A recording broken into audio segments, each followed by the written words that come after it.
ಪ್ರಬಂಧ ಮಳೆ ನೀರು ಕೊಯ್ಲು. ಪ್ರಬಂಧ ಮಳೆ ನೀರು ಕೊಯ್ಲು. ಪೀಠಿಕೆ. ನೀರು ಒಂದು ಅಮೂಲ್ಯ ಸಂಪನ್ಮೂಲ.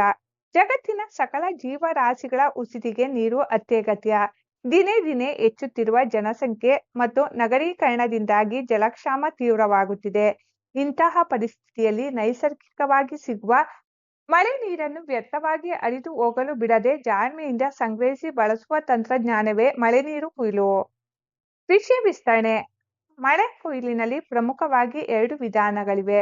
ಮೊದಲನೆಯದು ಮನೆಯ ಮೇಲ್ಛಾವಣಿಯ ಮೇಲೆ ಬೀಳುವ ಶುದ್ಧ ನೀರನ್ನು ಪಂಪ್ಗಳ ಮೂಲಕ ಶೋಧಿಸಿ ದೊಡ್ಡ ಟ್ಯಾಂಕ್ಗಳಲ್ಲಿ ಸಂಗ್ರಹಿಸಿ ದೈನಂದಿನ ಬಳಕೆಗೆ ಉಪಯೋಗಿಸಬಹುದು. ಎರಡನೆಯದು ತೆರೆದ ಮೈದಾನಗಳಲ್ಲಿ ಬಿಡುವ ನೀರನ್ನು ಇಂಗು ಗುಂಡಿಗಳ ಮೂಲಕ ಭೂಮಿಯ ಆಳಕ್ಕೆ ಇಳಿಸಿ ಅಂತರ್ಜಲದ ಮಟ್ಟವನ್ನು ಹೆಚ್ಚಿಸುವುದು.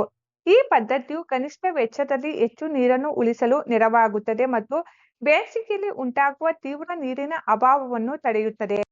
ಉಪಸಂಹಾರ. ಇಂದಿನ ಉಳಿತಾಯವೇ ನಾಳಿನ ಉಸಿರು. ಪ್ರತಿಯೊಂದು ಹೊಸ ಕಟ್ಟಡಗಳ ನಿರ್ಮಾಣದಲ್ಲೂ ಮಳೆ ಕೊಯ್ಲು ಪದ್ಧತಿಯನ್ನು ಕಡ್ಡಾಯಗೊಳಿಸಬೇಕು. ಮಳೆ ನೀರನ್ನು ಹಿಡಿದಿಡಿ ಭೂಮಿಯ ಒಡಲನ್ನು ತುಂಬಿಸಿ ಎಂಬ ಜಾಗೃತಿ ಪ್ರತಿಯೊಬ್ಬರಲ್ಲೂ ಮೂಡಿದಾಗ ಮಾತ್ರ ದೇಶವನ್ನು ಜಲಕ್ಷಾಮದಿಂದ ಮುಕ್ತಗೊಳಿಸಲು ಸಾಧ್ಯ.